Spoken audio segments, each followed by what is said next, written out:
ভাগো।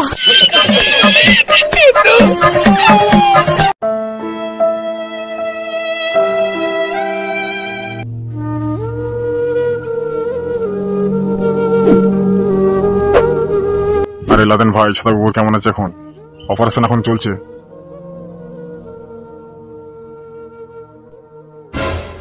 সাদা কুকুরের বাড়ির লোক আছেন? এই তো ডাক্তার বাবু, আমরা আছি। সাদা কুকুর কেমন আছে ডাক্তার বাবু? এখন একটু ভালো আছে, আপনারা দেখা করলে দেখা করতে পারেন। চলুন বিকাশ দত্ত বাবু, দেখা করে আসি গা। হ্যাঁ লাদেন ভাই, চলো চলো।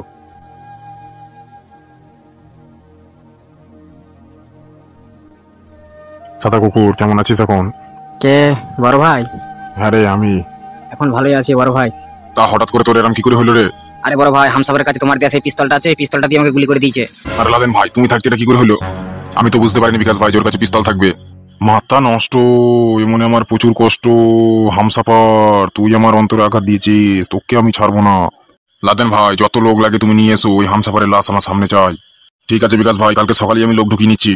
আপনি শুধু ওদের খাওয়া দাওয়ার ব্যবস্থাটা, থাকার ব্যবস্থাটা করে দেবেন। সব নিয়ে চিন্তা করো না, সব হয়ে যাবে। সাদা কুকুর, তুই রেস্ট নে, আমরা আসছি। ঠিক আছে বড় ভাই, সাবধানে যেও।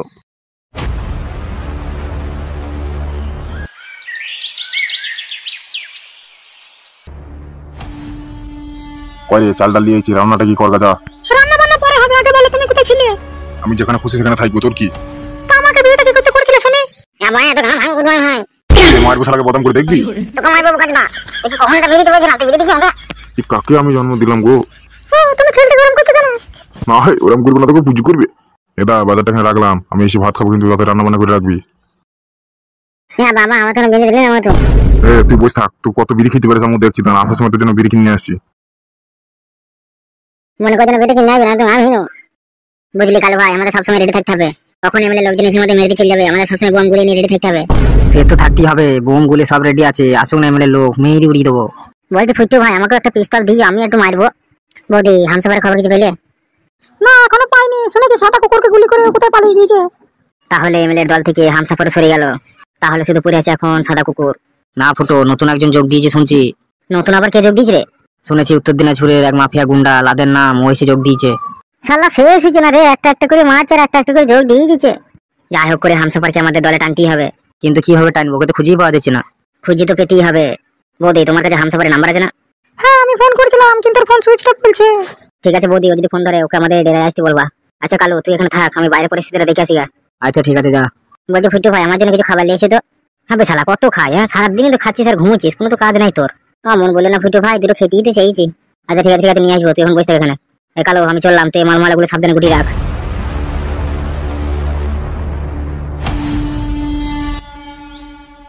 আরে বিকাশ ভাই, আমি আমার লোক নিয়ে চলে এসেছি। খুব ভালো করেছো লাদেন ভাই, তুমি তোমার কাজ শুরু করে দাও। ঠিক আছে বিকাশ ভাই, কাল থেকে আমি আমার কাজ শুরু করে দেবো। না, আজকে থেকে শুরু করে দাও। এই লাদেন ভাই, আমি কিন্তু আজ থেকে কাজ করব না। আজকে আমি বাংলা খাবো। বম ভোলে। আজকে ওরা অনেক জার্নি করে এসেছে, তো কাল থেকে ওরা কাজ করবে বিকাশ ভাই। আচ্ছা ঠিক আছে ঠিক আছে, তাই হবে। যাও লাদেন ভাই, তুমি ওদের রুম দেখিয়ে দাও গা। ঠিক আছে বিকাশ ভাই। এই চলে আমার পিছু পিছু চ। এবার শালা এক একটা শত্রুকে আমি দেখে নেবো। এতদিন আমার অনেক ক্ষতি করেছিস, আর না।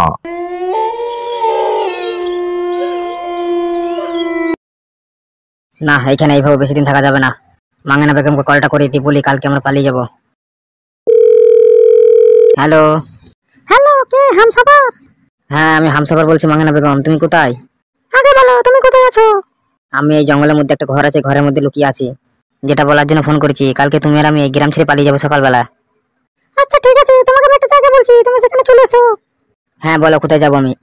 মানিকতলা জঙ্গলে যে পুরনো ভাঙা বাড়িটা আছে, ওই বাড়িতে চলে এসো। এত রাতে ওইখানে কি করছি তুমি? বেশি কথা না বলে যেটা বললাম সেটা শোনো। আচ্ছা ঠিক আছে, আমি যাচ্ছি।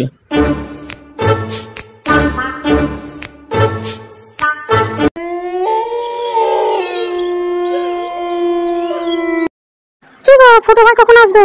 বললে তো এখনই চলে আসছি। কখন তো গিয়েছি, এখন আসার নাম নেই। দেখ হয়তো চলে আসবে একটু পরেই। কি ব্যাপার কি রে, তোরা সবাই বসে আছিস? এই তো ফুটো ভাই চলে এসেছে। বলছি ভাই একটা খবর আছে।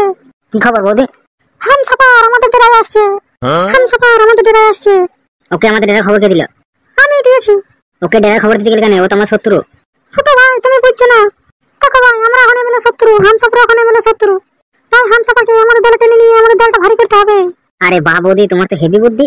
হ্যাঁ, এটা তো বুঝতে পেরেছো। তা কখন আসবে বলছে হামসাফার? এই তো চলে আসবে একটু পরেই। কি রে কালু, তোর মতে কি বলে, প্ল্যানটা সাকসেসফুল হবে? প্ল্যান তো সাকসেসফুল করতেই হবে। কিন্তু ভাই একা একা এমএলএ সব লোকগুলো আমাদের দ্বারা টেনে নেবো। হ্যাঁ, মাঙ্গানা বেগম, ও মাঙ্গানা বেগম, কে হামসাফার? খবরদার কেউ আমার কাছে আসবি না, আসলে গুলি করে খুলে উড়িয়ে দেবো। আরে হামসাফার, বন্দুকটা নামাও। এরা তোমাকে কিডন্যাপ করেছে বলো মাঙ্গানা বেগম? আরে না না, ওরা আমাকে কিডন্যাপ করেনি। হামসাফার ভাই, বন্দুকটা নামাও, আমি সব বলছি তোমাকে। না, আমি বন্দুক নামাবো না। তোরা এখানে কি করছিস বল? আর মাঙ্গানা বেগম, তুমি এবার এখানে কি করছো? ও, বুঝতে পেরেছি, তোরা সবাই মিলে আমাকে মারার প্ল্যান করছিলি বল। আরে না গো হামসাফার, আমরা তোমাকে না এমএলএ কে মারার প্ল্যান করছি। এমএলএ কে মারার প্ল্যান মানে? হ্যাঁ গো হামসাফার ভাই, সবাই মিলে এমএলএ কে মারবো বলে প্ল্যান করছি আমরা। আরে তুই ফালতু না? হ্যাঁ হামসাফার ভাই, আমি ফালতু। বলছে হামসাফার ভাই, তুমি বন্দুকটা নামাও। বলছে হামসাফার ভাই, আমি কিছু কথা বলছি, তুমি মন দিয়ে শোনো। তুই আবার কি বলবি বে? দেখো হামসাফার ভাই, তুমি এখন এমএলএ কে মারতে চাইছো, আমরাও এমএলএ কে মারতে চাইছি।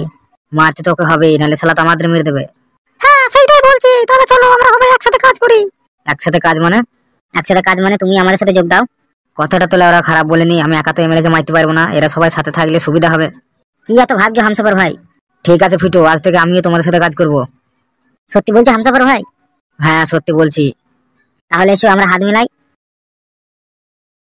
এবার এমএলএ বিকাশ দত্ত, তোকে কে বাঁচায় আমিও দেখছি।